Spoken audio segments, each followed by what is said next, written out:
PR bullet pipe ni Bricks. Tagbirit si Kuya Bricks, so ingat papi. Yo, what is up mga Venatics? Sana masarap ulam nyo, magandang buhay sa lahat. So pauwi na tayo, galing ako ng Brewsam. And for this video ay magbibigay lang ako ng thoughts and konting review dito sa aking gulong na KRX Dual Sport 110 by 90 by 17 sa harap, tsaka 130 by 80 by 17 sa likod. So kasama ko si Bricks, ayan, solid ng PR bullet pipe ni Bricks. Tagbirit si Kuya Bricks, so ingat papi. So ayun, sa gulong na to nagandahan ako sa kanya kasi mas aggressive yung tire pattern or tire design niya. Mas malalim yung mga grooves ng pagiging dual sport niya, unlike sa other brands. Plus, isa sa pinaka okay is yung presyo niya. Budget meal lang tong gulong na to, hindi siya ganun kamahal. Sa 3,900 mo, meron ka ng kasamang interior. So ilagay ko yung link dito sa baba since madami na rin namang nagtatanong.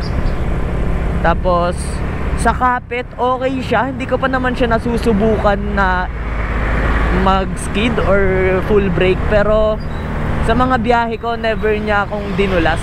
Never ako nakaramdam ng dulas sa kanya kahit sa mga basa. Sa tamang PSI lang din siguro. So yung PSI na nilalagay ko dito is 30 sa rear, tapos 25 sa front.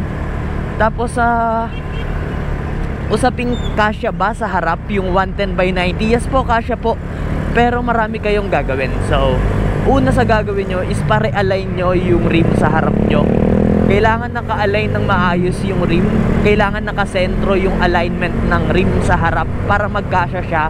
Plus magdagdag kayo ng dalawang washer kung kinakailangan. Kasi meron namang nag-a-align na mga talagang solid kung mag-align, pantay na pantay. Pero ayun nga, hindi naman perfect lahat. Pero magagawa ng paraan. Sa likod naman wala kang magiging problema. Plug and play sa likod. Lalo na kung naka 3.0 ka na na rim. Kasi ako naglagay na ako ng 3.0 by 17 na rim. So okay siya, kasyang-kasya siya.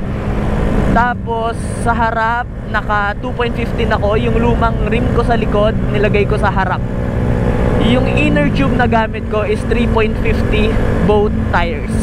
So pero dapat nga parang 4.0 sa rear tire kasi 130/80. Pero okay naman siya sa 3.50. Tapos ayun, cons lang siguro dito is syempre bumigat siya ng bahagya.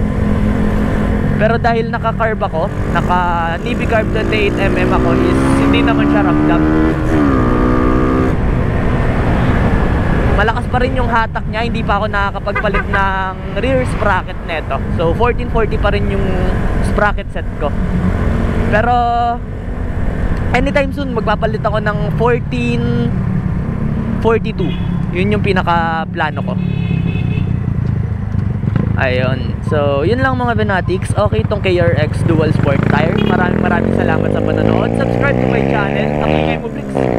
Subscribe to my channel. Lapit na tayo mag 1K subs. Sana laging masarap ulam nyo. Sana laging malambot unan nyo. Once again, this is Ben, signing off. Peace.